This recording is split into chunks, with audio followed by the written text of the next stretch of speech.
As a kid, I was very reluctant to have anything go away. I wanted to save the little ephemera from everything. And I did live in India from when I was 2 till I was 7. And I think that influenced me a lot in my wanting to save everything and find a use for it. So there's something about that that draws me, the idea of the little sort of moment in time that I do try to save, but that no one really can.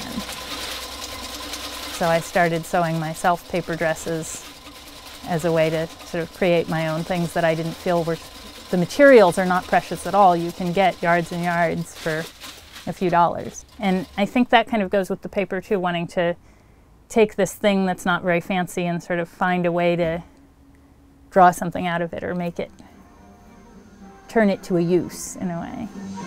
Representatives from Canada and Mexico looked on as the Golden Gate Bridge, the final link in a continuous highway between their countries, was dedicated to the public's use. And I'm making a bunch of dresses, 7 dresses, that are going to be based on the Fiesta Queens from the opening of the bridge.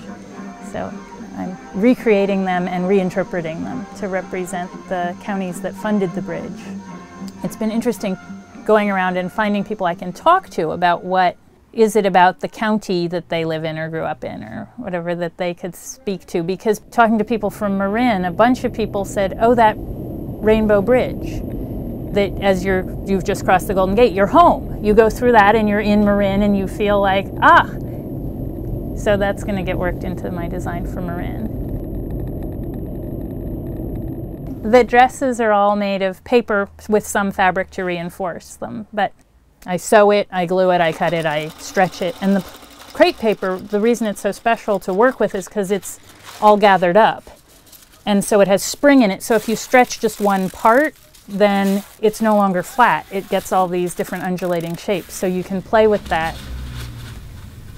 Like making the skirt for that I'm going to sew all the ruffles on, I just stretched the paper to get it to be the right shape. You'd never do that with cloth. You'd have to cut it and piece it all together. But I actually like the way that the paper dresses look better when they've been worn and they're a little bit softened and shaped and worn onto a person's body and don't look so sculptural and rigid and impersonal. And I feel like, in a way, I'm much more comfortable working in these really ephemeral things where you make it and you know it'll be gone, because really it'll all be gone. I mean, who lasts forever? None of this.